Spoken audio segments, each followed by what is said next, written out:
পলাশ সাহা সারা বাংলাদেশের মানুষের হৃদয়কে নাড়িয়ে দিয়ে প্রচন্ড অভিমান নিয়ে চলে গেছেন এই দুনিয়া থেকে। কেন চলে গেলেন, কি কারণে চলে গেলেন, এ বিষয়ে অনেক জনের অনেক মন্তব্য।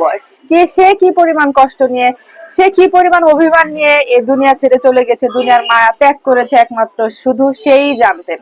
কাগজে লিখে গিয়েছেন কিছু কথা, রেখে গিয়েছেন তার প্রচন্ড ভালোবাসার মা এবং অনেক ভালোবাসা আদরের যত্ন করে করে বিয়ে করা বউকে। বিয়ে করেছিলেন উনি, এই যে দেখেন আপনারা একটু স্ক্রিনের দিকে খেয়াল করবেন, ফরিদপুর জেলার মেয়ে সুস্মিতাকে। এখন কি জন্য, কি কারণে চলে গেলেন তা ক্লিয়ার করে কিছু সে লিখে যায়নি, তা স্পষ্ট ভাবে সে কিছুই লিখে যায়নি কাগজে, শুধু দুইটা কথা কথা লিখে গিয়েছেন। আর মানুষের মধ্যে সেজন্যই তৈরি হয়েছে আরো অনেক কৌতূহল, আরো অনেক প্রশ্ন। ছিলেন অনেক মেধাবী একজন ছাত্র। যাই হোক, এখন এই যে স্ক্রিনে খেয়াল করুন, এই হচ্ছে তার শ্বশুর বাড়ি। ফরিদপুর জেলার মেয়েকে তিনি বিয়ে করেছিলেন, সুস্মিতাকে। তার শ্বশুর বাড়িতে আমরা গিয়েছিলাম। সেখানে যাওয়ার পরে দেখলাম যে মানে খুবই মধ্যবিত্ত, নিম্ন মধ্যবিত্ত ঘর থেকে উঠে আসা মেয়েকে পছন্দ করে ভালোবেসে বিয়ে করেছিলেন। সরু রাস্তা, একটু খেয়াল করবেন স্ক্রিনের দিকে, একদম চাপানো রাস্তা, ভিতরে কোনো মতে একজন করে মানুষ যাওয়া যায়। একদম লাস্ট প্রান্তে গিয়ে দেখুন ওই যে হলুদ একটা ঘর, সে ঘরে দেখা গেল যে তারা আছেন। তারা বলতে সুস্মিতা, সুস্মিতার মা, পলাশ সাহার শাশুড়ি, পলাশ সাহার শ্বশুর এবং সুস্মিতার ভাই বাঁধন। তারা ঘরের মধ্যেই রয়েছেন। তাদের কাছে, তাদের সাথে কথা বলার জন্য অনেকক্ষণ চেষ্টা করা হয়েছে, কিন্তু তারা কেউ কথা বলতে ইচ্ছুক না। তারা বারবার গণমাধ্যম কর্মীকে, সাংবাদিককে সরিয়ে দিচ্ছিলেন।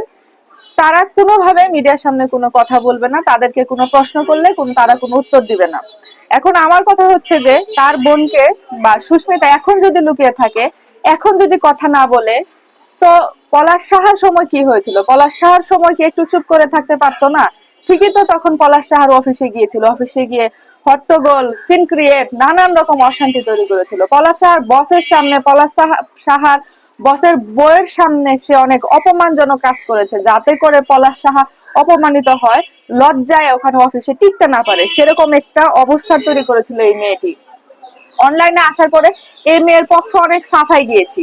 এই মেয়ে এখন যদি কথা না বলে, তাহলে কেন পলাশ শাহ মারার 2 দিন পরে গিয়ে শাশুড়ির নামে অনেক অনেক বদনাম করলো? শাশুড়ি তাকে সংসার করতে দেয়নি, একসাথে থাকতে দেয়নি, হানিমুনে গিয়েছে, মানে নানান রকম কথা সে বলেছে। তখন যদি বলে থাকে, এখন সব ধীরে ধীরে বের হয়ে আসছে, এখন গর্তে লুকিয়েছে, তাই না? না, লুকালে চলবে না, তোমাদেরকে কথা বলতে হবে। সারা বাংলাদেশের মানুষ যখন এটা নিয়ে আগ্রহী, একজন মেধাবী, একজন মেধাবী মানুষ, আমাদের দেশরত্ন এমনি এমনি চলে যায়নি, প্রচন্ড কষ্ট নিয়ে যখন চলে গেছে, নিশ্চয়ই তোমরা কিছু লুকাচ্ছ। কি লুকাচ্ছ আমরা জানতে চাই।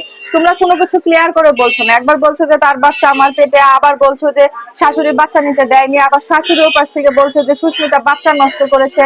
তো সুস্মিতা, তোমাকে সবকিছু ক্লিয়ার করতে হবে এবং সুস্মিতার পরিবারকে সবকিছু ক্লিয়ার করতে হবে। সুস্মিতা এখন, তার কথা প্রেক্ষিতে অনেকগুলো কথা কথা মিথ্যা প্রমাণিত হয়েছে। আবার সে বারবার বলছিল যে সুস্মিতার বাবা, মানে বাবার বাড়ি বলছিল যে আমরা 2.5 বছর ধরে মেয়ে বিয়ে দিয়েছি, কিন্তু ওই বাড়িতে আমরা কখনো যাইনি।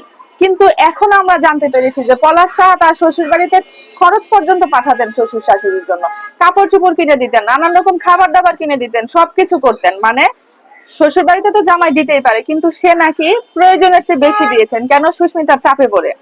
এখন এই বউ শাশুড়ি চাপে পড়ে, চাপের খেলায় এই লোকটা দুনিয়া থেকে বিদায় নিছে। এখন তোমাদেরকে লুকালে হবে না, এখন কথা বলতে হবে। দেখুন, দরজা জানালা সব বন্ধ করে ওরা সবাই ঘরের মধ্যে উঠে বসে আছে। এখন বলবেন যে এরকম মিডিয়া কর্মীরা নানান রকম প্রশ্ন করে। হ্যাঁ, প্রশ্ন তো করবে, প্রশ্নের তো জন্ম ওরাই দিয়েছে, ওরাই তো প্রশ্নের জন্মটা দিয়েছে। কেন? তখন তো ঠিকই সিন ক্রিয়েট করতে পারছে। রাস্তায় রাস্তায় গাড়ির সামনে গেছে যে মাকে না সরালে আমি এখানে গাড়ির নিচে ঝাঁপ দিব, নানান রকম কিছুই করছে।